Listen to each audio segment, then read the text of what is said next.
नमस्कार दोस्तों, आपका इस वीडियो में स्वागत है। जैसा कि आप लोग जानते हैं कि हम लोग यूपी पीसीएस और आरआरओ से रिलेटेड टेस्ट सीरीज हल कर रहे हैं और यह टेस्ट सीरीज जो है वो फुल टेस्ट सीरीज है और इस टेस्ट सीरीज में आने वाले यूपी पीसीएस और आरआरओ एग्जाम के लिए अत्यंत इंपॉर्टेंट क्वेश्चन दिए गए हैं और इस टेस्ट सीरीज से हम लोगों ने 100 क्वेश्चन सॉल्व कर लिए हैं। अब नेक्स्ट 50 क्वेश्चन हम लोग इस टेस्ट सीरीज से इस वीडियो में सॉल्व करेंगे और यह टेस्ट सीरीज जो कंप्लीट करेंगे। तो चलिए टाइम को बिना वेस्ट किए आगे बढ़ते हैं और आप लोगों से एक विनम्र निवेदन है कि आप लोग चैनल को सब्सक्राइब कर लें, वीडियो को लाइक करें, शेयर करें और कमेंट करें और इस वीडियो के पीडीएफ के लिए टेलीग्राम या व्हाट्सएप ग्रुप को ज्वाइन कर लें, जो कि लिंक व्हाट्सएप या टेलीग्राम का लिंक जो है वो डिस्क्रिप्शन में दे दिया गया है।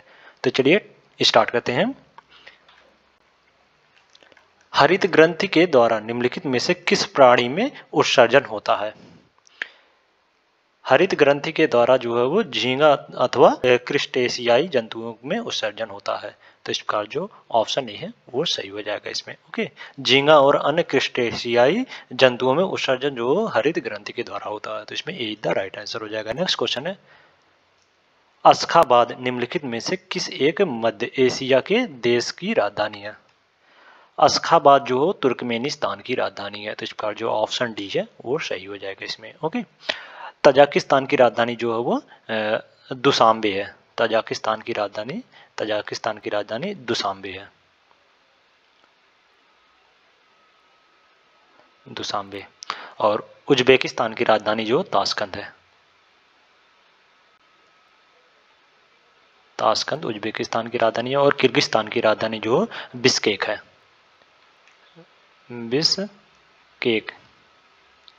बिश्केक है। ओके, तो इसमें डी द राइट आंसर हो जाएगा। नेक्स्ट क्वेश्चन है, निम्नलिखित में से किस एक अनुच्छेद द्वारा संविधान में यह प्रावधान किया गया है कि संसद द्वारा किसी केंद्र शासित प्रदेश हेतु स्थानीय विधानसभा या मंत्री परिषद या दोनों का निर्माण हो सकता है?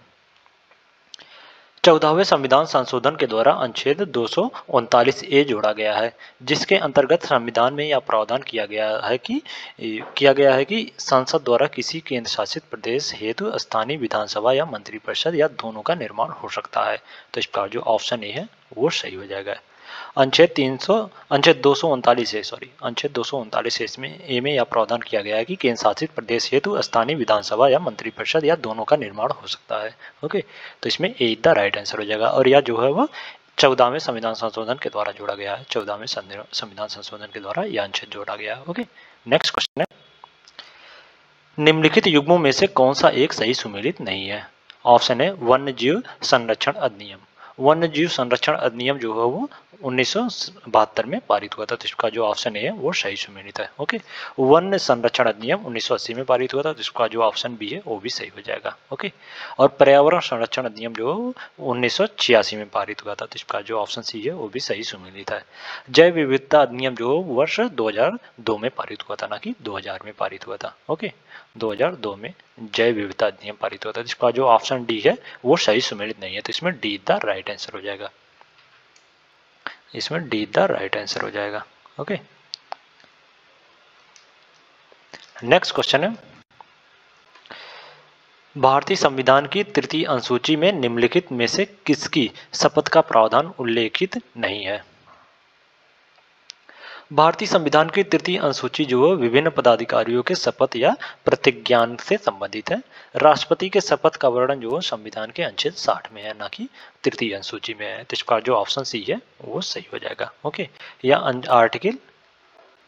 आर्टिकल 60 में राष्ट्रपति के शपथ की प्रावधान किया गया है। ओके, या अनुसूची तृतीय अनुसूची के तहत राष्ट्रपति जो शपथ ग्रहण नहीं करते हैं। तो इसमें सीधा राइट आंसर हो जाएगा। नेक्स्ट क्वेश्चन है, निम्नलिखित युग्मों में से कौन सा एक सही सुमेलित नहीं है? मध्यकालीन संत और कार्यस्थल। शंकरदेव शंकरदेव का कार्यस्थल जो असम में। तो इसका जो ऑप्शन है वो सही सुमेलित है। ओके, मूलक दास का जन्म जो है इलाहाबाद के कारा में हुआ था और इनका कार्य क्षेत्र जो है मूलतः पूर्वी उत्तर प्रदेश है, ना कि राजस्थान है। ओके, तो इसका जो ऑप्शन बी है वो सही सुमेलित नहीं है। तो इसमें बी द राइट आंसर हो जाएगा। मूलक दास का क्षेत्रीय कार्य क्षेत्र जो है वो पूर्वी उत्तर प्रदेश है, पूर्वी उत्तर प्रदेश। तो इसमें बी द राइट आंसर हो जाएगा। नेक्स्ट क्वेश्चन है, 73वां संविधान संशोधन अधिनियम पूरे देश में कब लागू हुआ? 73वां संविधान संशोधन अधिनियम जो पूरे देश में 24 अप्रैल 1993 में लागू हुआ था। तो इस प्रकार जो ऑप्शन डी है वो सही हो जाएगा इसमें। नेक्स्ट क्वेश्चन है समोआ द्वीप। समोआ द्वीप निम्नलिखित में से किस महासागर में स्थित है? समोआ द्वीप जो है वो दक्षिण प्रशांत महासागर में स्थित है। यह द्वीप जो पॉलिनेशिया एवं ओशनिया के व्यापक क्षेत्र का हिस्सा है। तो इस पर जो ऑप्शन बी है वो सही हो जाएगा इसमें। नेक्स्ट क्वेश्चन है निम्नलिखित में से कौन एक प्राचीन महाजनपद यमुना नदी के तट पर स्थित है? वत्स महाजनपद जो है आधुनिक इलाहाबाद तथा बांदा जिले के अंतर्गत आता है और इसकी राजधानी जो है कौशाम्बी है जो यमुना नदी के किनारे स्थित है। तो इस प्रकार जो ऑप्शन डी है वो सही हो जाएगा। इसकी राजधानी जो है वो कौशाम्बी है, सॉरी कौशाम्बी, कौशाम्बी। ओके, तो इसमें डी द राइट आंसर हो जाएगा। नेक्स्ट क्वेश्चन है निम्नलिखित युग्मों में से कौन सा एक सही सुमेलित नहीं है? ऑप्शन ए है पीयूष ग्रंथि। पीयूष ग्रंथि जो मास्टर ग्रंथि कहते हैं इसको। तो इसका जो ऑप्शन ए है वो सही हो जाएगा। थायरॉक्सिन, थायरॉक्सिन जो एक हार्मोन है। तो इसका जो ऑप्शन बी है वो भी सही सुमेलित है। ओके, वेसोप्रेसिन, वेसोप्रेसिन जो है वो ये भी एक हार्मोन है ना कि प्रोटीन है। ओके, यह भी एक हार्मोन है। तो इसका जो ऑप्शन सी है वो सही सुमेलित नहीं। तो इसमें सी द राइट आंसर हो जाएगा। नेक्स्ट क्वेश्चन है इंटरनेशनल फाइनेंस कॉरपोरेशन किस एक वैश्विक संस्था का महत्वपूर्ण निकाय है? इंटरनेशनल फाइनेंस कॉरपोरेशन जो विश्व बैंक समूह का महत्वपूर्ण निकाय है। यह अल्प विकसित देशों में निजी क्षेत्र के विकास को प्रोत्साहित करने हेतु निवेश, सलाह और परिसंपत्ति प्रबंधन सेवा प्रदान करता है। तो इसका जो ऑप्शन बी है वो सही हो जाएगा इसमें। इंटरनेशनल फाइनेंस कॉरपोरेशन जो है यह एक विश्व बैंक समूह का वैश्विक संस्था का महत्वपूर्ण निकाय है। ओके, तो इसमें बी द राइट आंसर हो जाएगा। नेक्स्ट क्वेश्चन है निम्नलिखित में से कौन सा एक पूर्वी उत्तर प्रदेश का लोक नृत्य है?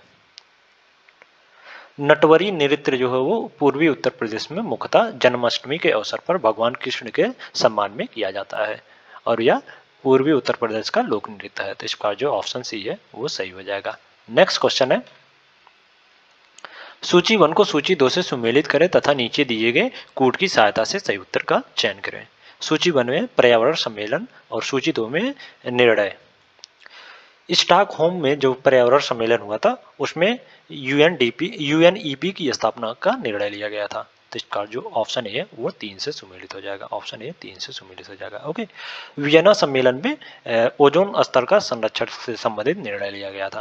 तो इस पर बी का 4 से सम्मिलित हो जाएगा। और रियो सम्मेलन में एजेंडा 21 और एजेंडा 21 का निर्णय लिया गया था रियो सम्मेलन में। तो इस पर और इसे पृथ्वी सम्मेलन भी कहते हैं रियो सम्मेलन को। ओके, इसमें एजेंडा 21 को पृथ्वी सम्मेलन भी कहते हैं। तो इस पर सी का 2 से सम्मिलित हो जाएगा। और कानकुन सम्मेलन में हरित जलवायु कोष की स्थापना का निर्णय लिया गया था। तो इस पर डी का 1 से सम्मिलित हो जाएगा।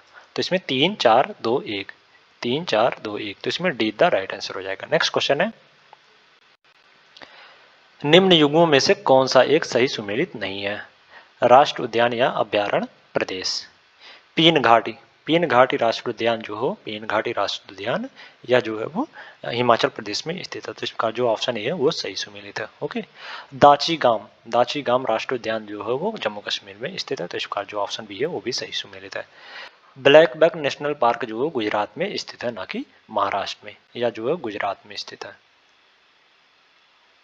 गुजरात में। तो इसका जो ऑप्शन सी है वो सही सुमेलित नहीं। तो इसमें सी द राइट आंसर हो जाएगा। ओके, नेक्स्ट क्वेश्चन है भारत शासन ने पर्यावरण विभाग का गठन किया। भारत शासन ने सन 1980 में पर्यावरण विभाग का गठन किया था। तो इस बार जो ऑप्शन डी है वो सही हो जाएगा। 1980 में पर्यावरण विभाग का गठन जो भारत शासन ने किया था। तो इसमें डी द राइट आंसर हो जाएगा। नेक्स्ट क्वेश्चन है प्रकाश संश्लेषण क्रिया में बने ग्लूकोज में ऑक्सीजन कहाँ से आती है? प्रकाश संश्लेषण क्रिया में बने ग्लूकोज में ऑक्सीजन जो कार्बन डाइऑक्साइड से आती है। तो इस पर जो ऑप्शन बी है वो सही हो जाएगा। नेक्स्ट क्वेश्चन है निम्नलिखित कथनों पर विचार करें। पहला है दूध एक पायस इमल्शन का उदाहरण है। और दूसरा कथन है दूध में विटामिन सी के अलावा लगभग सभी पोषक तत्व प्राप्त होते हैं। सत्य कथन चुनें। दूध एक पायस का उदाहरण है, यानी इमल्शन का उदाहरण है। दूध एक इमल्शन का उदाहरण है, तो इसका जो कथन एक है वो सही हो जाएगा। और दूध में विटामिन सी के अलावा लगभग सभी पोषक तत्व जो प्राप्त होते हैं, तो इसका जो कथन दो है वो भी सही हो जाएगा। तो इसमें प्रश्नगत दिए गए दोनों कथन जो सत्य है, तो इसमें सी द राइट आंसर हो जाएगा। नेक्स्ट क्वेश्चन है, सह्याद्री पर्वत श्रेणी में स्थित दर्रों में से किस एक से मुंबई नागपुर कोलकाता रेल मार्ग गुजरती है? सह्याद्री पर्वत श्रेणी में स्थित थालघाट दर्रे से मुंबई नागपुर कोलकाता रेल मार्ग गुजरती है, तो इसका जो ऑप्शन सी है वो सही हो जाएगा इसमें। नेक्स्ट क्वेश्चन है, पूर्ण निर्णय का सिद्धांत जो कि अनुच्छेद 141 में वर्णित है, किस न्यायालय पर लागू नहीं होता है?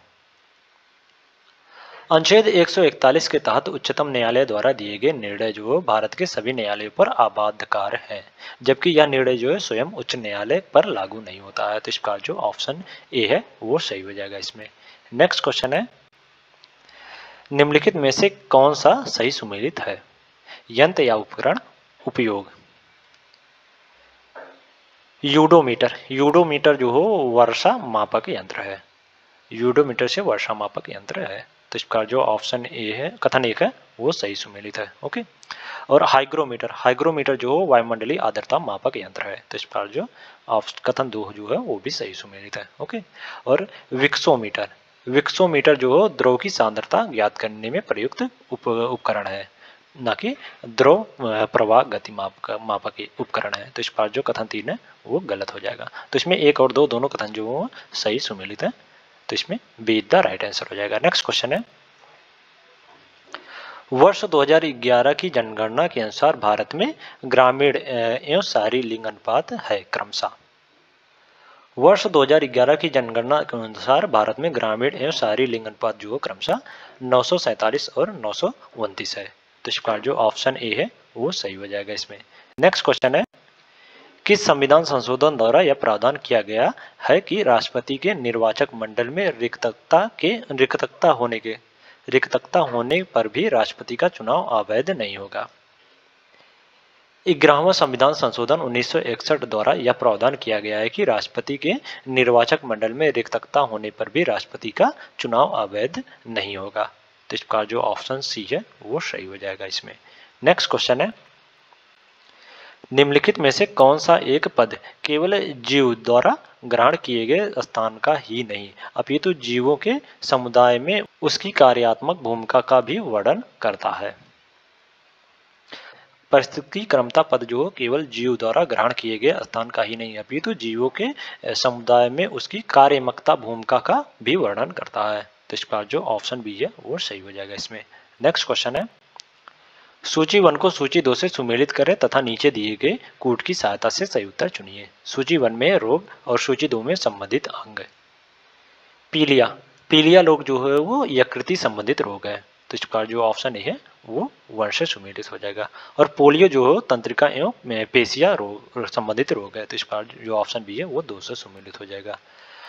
हर्पेस जो है वो त्वचा संबंधित रोग है हर्पेस, तो इसका जो ऑप्शन सी है वो 4 से सुमेलित हो जाएगा। और रोहा जो हो नेत्र संबंधित रोग है, तो इसका डी का 3 से सुमेलित हो जाएगा। तो इसमें 1 2 4 3 1 2 4 3, तो इसमें बी द राइट आंसर हो जाएगा। नेक्स्ट क्वेश्चन है, उत्तर प्रदेश के किस जिले में सर्वाधिक महिला जनसंख्या निवास करती है? जनगणना 2011 के अनुसार जो है उत्तर प्रदेश में प्रयागराज जिले में सर्वाधिक महिला जनसंख्या निवास करती है, तो इस पर जो ऑप्शन डी है वो सही हो जाएगा इसमें। नेक्स्ट क्वेश्चन है, पीएम प्रमाणन योजना के संबंध में निम्नलिखित कथनों पर विचार करें तथा कूट की सहायता से सही उत्तर का चयन करें। पहला है, जून 2023 में आर्थिक मामलों की मंत्रिमंडलीय समिति द्वारा इस योजना को मंजूरी प्रदान की गई। और दूसरा कथन है, पीएम प्रमाणन योजना की घोषणा जो केंद्र सरकार द्वारा 2023-24 के बजट में की गई थी। पीएम प्रमाणम योजना के संबंध में प्रश्नगत दिए गए दोनों कथन जो सत्य हैं। और पीएम प्रमाणम योजना का उद्देश्य जो राज्यों को वैकल्पिक और गैर रासायनिक उर्वरकों का उपयोग करने हेतु प्रोत्साहित करना है, तो इसका जो ऑप्शन सी है वो सही हो जाएगा इसमें। नेक्स्ट क्वेश्चन है, इसके बाद ये यहाँ से करंट अफेयर्स चालू है जो कि बहुत इंपॉर्टेंट है आने वाले यूपी पीसीएस और आरएआर एग्जाम के लिए। ओके, तो चलिए देखते हैं। जून 2024 में किस केंद्र शासित प्रदेश को पूर्ण कार्यशील साक्षरता प्राप्त करने वाला प्रशासनिक इकाई घोषित किया गया है? जून 2024 में लद्दाख जून 2024 में लद्दाख को पूर्ण कार्यशील साक्षरता प्राप्त करने वाला प्रशासनिक इकाई घोषित किया गया है। तो इसका जो ऑप्शन बी है, सॉरी ऑप्शन डी जो है वो सही हो जाएगा इसमें। ओके, इसमें ऑप्शन डी जो है वो सही हो जाएगा। नेक्स्ट क्वेश्चन है, जून 2024 में भूमिगत कोयला गैसीकरण के लिए भारत की पहली पायलट योजना का कहाँ शुरुआत की गई? जून 2024 में भूमिगत कोयला गैसीकरण के लिए भारत की पहली पायलट योजना का शुभारंभ जो है वो झारखंड में किया गया है। झारखंड के जामताड़ा जिले में कस्ता कोयला ब्लॉक में। ओके, तो इस बार जो ऑप्शन ए है वो सही हो जाएगा इसमें। नेक्स्ट क्वेश्चन है, 25 जून से 27 जून 2024 के बीच भारत में 64वीं अंतर्राष्ट्रीय चीनी संगठन ISO परिषद की बैठक कहाँ आयोजित की गई है? 25 जून से 27 जून 2024 के बीच भारत में 64वीं अंतर्राष्ट्रीय चीनी संगठन परिषद की बैठक जो वो नई दिल्ली में आयोजित की गई है। तो इस बार जो ऑप्शन सी है वो सही हो जाएगा इसमें। नेक्स्ट क्वेश्चन है, 23 जून 2024 को किस शहर को यूनेस्को की सूची में भारत के पहले साहित्यिक शहर के रूप में सम्मानित किया गया है? 23 जून 2024 को कोझिकोड केरल के कोझिकोड जिले को साहित्यिक शहर के रूप में सम्मानित किया गया है। तो इसका जो ऑप्शन ए है वो सही हो जाएगा। नेक्स्ट क्वेश्चन है, वह कौन सा राज्य है जिसने जून 2024 में बहन बेटी स्वावलंबन प्रोत्साहन योजना की शुरुआत की है? बहन बेटी स्वावलंबन प्रोत्साहन योजना की शुरुआत जो है झारखंड राज्य ने की है। तो इस बार जो ऑप्शन डी है वो सही हो जाएगा इसमें। नेक्स्ट क्वेश्चन है, वह कौन सा राज्य है जिसके सभी जिले में 1 जुलाई 2024 से प्रधानमंत्री कॉलेज ऑफ एक्सीलेंस की शुरुआत की गई है? प्रधानमंत्री कॉलेज ऑफ एक्सीलेंस की शुरुआत जो हो मध्य प्रदेश राज्य के सभी कॉलेजों में शुरू की गई है। तो इसका जो ऑप्शन बी है वो सही हो जाएगा 1 जुलाई 2024 से। ओके, नेक्स्ट क्वेश्चन है, 18वीं लोकसभा का पहला सत्र कब प्रारंभ हुआ था? 18वीं लोकसभा का पहला सत्र जो 24 जून 2024 को प्रारंभ हुआ था। 24 जून। तो इसका जो ऑप्शन सी है वो सही हो जाएगा इसमें। नेक्स्ट क्वेश्चन है, निम्नलिखित में से कौन fast track immigration trusted traveller programme शुरू करने वाला हाल ही में देश का पहला हवाई अड्डा बना है? Fast track immigration trusted traveller programme शुरू करने वाला देश का पहला हवाई अड्डा जो दिल्ली का इंदिरा गांधी अंतर्राष्ट्रीय हवाई अड्डा टर्मिनल 3 बना है। तो इसका जो ऑप्शन बी है वो सही हो जाएगा इसमें। नेक्स्ट क्वेश्चन है, निम्नलिखित में से किसे 18वीं लोकसभा का प्रोटेम स्पीकर बनाया गया है? ओडिशा के कटक के बीजेपी सांसद जिन्हें 18वीं लोकसभा का प्रोटेम स्पीकर बनाया गया है और वे हैं भर्तृहरि महताब। तो इसका जो ऑप्शन डी है वो सही हो जाएगा इसमें। भर्तृहरि महताब को ये कटक के बीजेपी सांसद हैं, ओडिशा के कटक के बीजेपी सांसद हैं और इन्हें प्रोटेम स्पीकर लोकसभा का प्रोटेम स्पीकर बनाया गया है। तो इसमें डी द राइट आंसर हो जाएगा। नेक्स्ट क्वेश्चन है, वर्ल्ड क्राफ्ट काउंसिल ने भारत के किस शहर को जून 2024 में वर्ल्ड क्राफ्ट सिटी का टैग प्रदान किया? वर्ल्ड क्राफ्ट काउंसिल ने भारत के श्रीनगर शहर को जून 2024 में वर्ल्ड क्राफ्ट सिटी का टैग प्रदान किया है। तो इसका जो ऑप्शन डी है वो सही हो जाएगा इसमें। नेक्स्ट क्वेश्चन है, 25 जून 2024 को केंद्रीय स्वास्थ्य मंत्री जेपी नड्डा ने डायरिया से जुड़े किस अभियान का शुभारंभ किया? 25 जून 2024 को केंद्रीय स्वास्थ्य मंत्री जेपी नड्डा ने डायरिया से जुड़े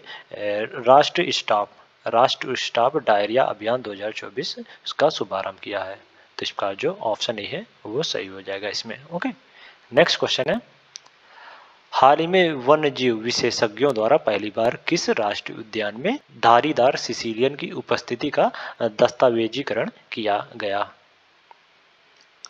काजीरंगा राष्ट्र उद्यान में पहली बार धारीदार सिसिलियन की उपस्थिति का दस्तावेजीकरण किया गया है। तो इसका जो ऑप्शन सी है वो सही हो जाएगा इसमें। नेक्स्ट क्वेश्चन है, जून 2024 में जारी दुनिया के 180 देशों के पर्यावरण प्रदर्शन सूचकांक 2024 में भारत को रैंक क्या है? भारत की रैंकिंग क्या है? ओके। जून 2024 में जारी दुनिया के 180 देशों के पर्यावरण प्रदर्शन सूचकांक 2024 में भारत की रैंकिंग जो है वो 176वीं रैंकिंग है। तो इसका जो ऑप्शन डी है वो सही हो जाएगा इसमें। नेक्स्ट क्वेश्चन है, अपने कर्मचारियों को सड़क दुर्घटना में मृत्यु की स्थिति में 1 करोड़ रुपए की बीमा मुआवजा देने वाला देश का पहला राज्य बना। अपने कर्मचारियों को सड़क दुर्घटना में मृत्यु की स्थिति में 1 करोड़ रुपए का बीमा मुआवजा देने वाला देश का पहला राज्य जो कर्नाटक बना है। तो इसका जो ऑप्शन बी है वो सही हो जाएगा। नेक्स्ट क्वेश्चन है, देश की शीर्ष गैस आपूर्तिकर्ता कंपनी गेल ने कहां पर 60,000 करोड़ रुपए की निवेश से भारत की सबसे बड़ी इथेन क्रैकर परियोजना स्थापित करने की घोषणा की है? देश की शीर्ष गैस आपूर्तिकर्ता कंपनी गेल ने हाल ही में 60,000 करोड़ रुपए की निवेश से भारत की सबसे बड़ी इथेन क्रैकर परियोजना स्थापित करने की घोषणा जो मध्य प्रदेश में की है। तो इसका जो ऑप्शन ए है वो सही हो जाएगा इसमें। नेक्स्ट क्वेश्चन है, 19 जून 2024 को विश्व आर्थिक मंच द्वारा जारी वैश्विक ऊर्जा संक्रमण सूचकांक 2024 में भारत की कौन सी रैंकिंग है? 19 जून 2024 को विश्व आर्थिक मंच द्वारा जारी वैश्विक ऊर्जा संक्रमण सूचकांक 2024 में भारत की जो रैंकिंग है वो 63वीं रैंकिंग है। तो इसका जो ऑप्शन बी है वो सही हो जाएगा इसमें। नेक्स्ट क्वेश्चन है, 25 से 28 जुलाई 2024 के बीच कहां पर मालाबार नदी महोत्सव का आयोजन किया गया है? 25 से 28 जुलाई 2024 के बीच जो है वह कोझिकोड, केरल के कोझिकोड में मालाबार नदी महोत्सव का आयोजन किया गया है। तो इसका जो ऑप्शन बी है वो सही हो जाएगा इसमें। नेक्स्ट क्वेश्चन है, जून 2024 में प्रधानमंत्री नरेंद्र मोदी ने कहां पर स्थित नालंदा विश्वविद्यालय के नए परिसर का उद्घाटन किया है? जून 2024 में प्रधानमंत्री नरेंद्र मोदी ने राजगिरी में, बिहार के राजगिरी में स्थित नालंदा विश्वविद्यालय के नए परिसर का उद्घाटन किया है। तो इसका जो ऑप्शन डी है वो सही हो जाएगा। यह बिहार के राजगिरी में। ओके, तो इसमें डी द राइट आंसर हो जाएगा। नेक्स्ट क्वेश्चन है, 21 जून 2024 को 10वां अंतर्राष्ट्रीय योग महोत्सव का आयोजन कहाँ किया गया है? 21 जून 2024 को 10वां अंतर्राष्ट्रीय योग महोत्सव का आयोजन जो है वो श्रीनगर में किया गया है। तो इसका जो ऑप्शन बी है वो सही हो जाएगा इसमें। नेक्स्ट क्वेश्चन है, जून 2024 में विश्व स्वास्थ्य संगठन ने पारंपरिक चिकित्सा अनुसंधान के लिए WHO सहयोगी केंद्र के रूप में किस भारतीय संस्था को नामित किया है? जून 2024 में विश्व स्वास्थ्य संगठन ने पारंपरिक चिकित्सा अनुसंधान के लिए WHO सहयोगी केंद्र के रूप में हैदराबाद स्थित राष्ट्रीय भारतीय चिकित्सा विरासत संस्था को नामित किया गया है। ओके, तो इसका जो ऑप्शन डी है वो सही हो जाएगा। नेक्स्ट क्वेश्चन है, पृथ्वी विज्ञान मंत्रालय भारत सरकार ने मौसम संबंधित जानकारी से अद्यतन रहने के लिए हाल ही में किस नाम से 2 ऐप जारी किया? दामिनी और मेघदूत नाम से पृथ्वी विज्ञान मंत्रालय ने भारत सरकार ने मौसम संबंधित जानकारी से अद्यतन रहने के लिए 2 ऐप लॉन्च किया है। तो इसका जो इसमें ये है वो सही हो जाएगा, दामिनी और मेघदूत है, वो 2 ऐप है। ओके, तो आज के लिए इतना ही। अगले नेक्स्ट वीडियो में हम लोग नेक्स्ट टेस्ट सीरीज लेके आएंगे। अगर वीडियो अच्छी लगी हो तो वीडियो को लाइक करें और इसी प्रकार के वीडियो के लिए चैनल को सब्सक्राइब कर लें। Okay, thank you so much.